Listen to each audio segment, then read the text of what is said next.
So you want to add a green screen into your OBS. Well, it's actually not that difficult. I'll show you how to do it in just a few steps. But if you do not have a green screen or you're looking to get set up on OBS, that's an entirely different thing. And you can screenshot this page right here. These are a few things you're going to need to get started with that. And then you can come back and finish this video where I'll show you in just a few clicks how you can get the green screen set up and record yourself on the screen. What's going on, guys? So we are now looking at my OBS screen. You can see all my little filters down here below, where I have my camera set up, my Yeti microphone, my monitor. But today I'm going to show you how to go from this green screen background to putting yourself on the image you want to be on, what we can see in the background right now.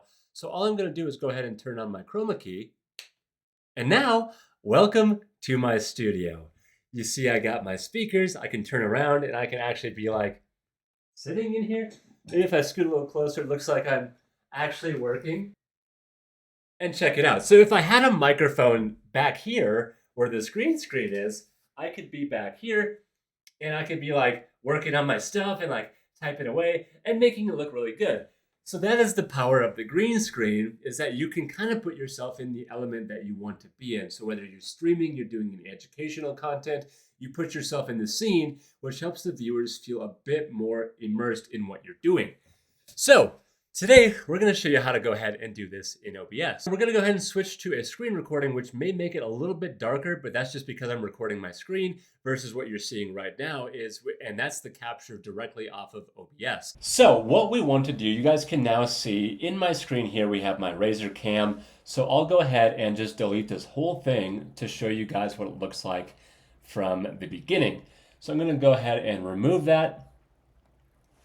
And the reason I was looking down in that corner too is because my screen is to the left and my camera is to the front. So I can't actually look at you guys while I'm doing this. So what we want to do at this point is add that camera back in. So we want to go ahead and find our image capture device or video capture device.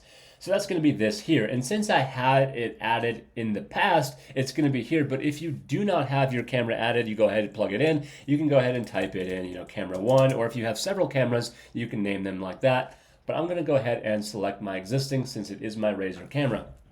Now I am back on the screen. Since I had it set up for this before, we now need to go ahead and remove this chroma key.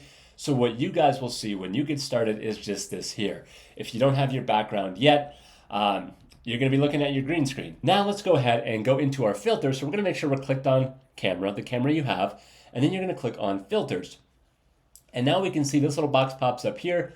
We'll click on effects filters, make sure we're in this box, and we click the little plus. We'll see chroma key right towards the top, so we can go ahead and click on that, and we can just name this green screen. And now we can see here, we're getting a little bit of it taken out already. We can see a little bit of hazing still, so we want to get rid of that. Similarity is going to go ahead and actually increase this contrast. So what we want to do is make as much of this behind me black as possible. So if we drag it up, we can see it is going darker, but if I do too much, and then we take a look at me here, I'm almost invisible. So we want to go ahead and do that in between. So I'm just going to go ahead and do like 450. And that's still too much. So we can go ahead and bring the smoothness down just to see if that helps balance out my hat here. And that's the reason I'm wearing a hat in this video. We can go ahead and bring this down a little bit to 50. And then let's say color spill reduction, we bring this down too.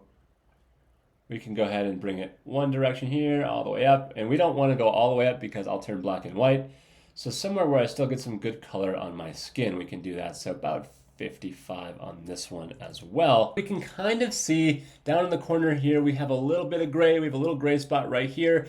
And if we look at the actual green screen, we can see the creases, the folds, all that stuff. So if we want it perfect, maybe iron it out, and you could add additional lighting to go on the backdrop, and that's going to help quite a bit. But for what we have now, this is looking pretty good. And that's really all there is to it. So now you guys should have an idea how to add green screen, how to add that chroma key effect, and then adjust those sliders so you can go ahead and get your perfect setup complete. If you guys like the video, give it a thumbs up, and don't forget to hit that subscribe button if you want to see more content like this. See you guys.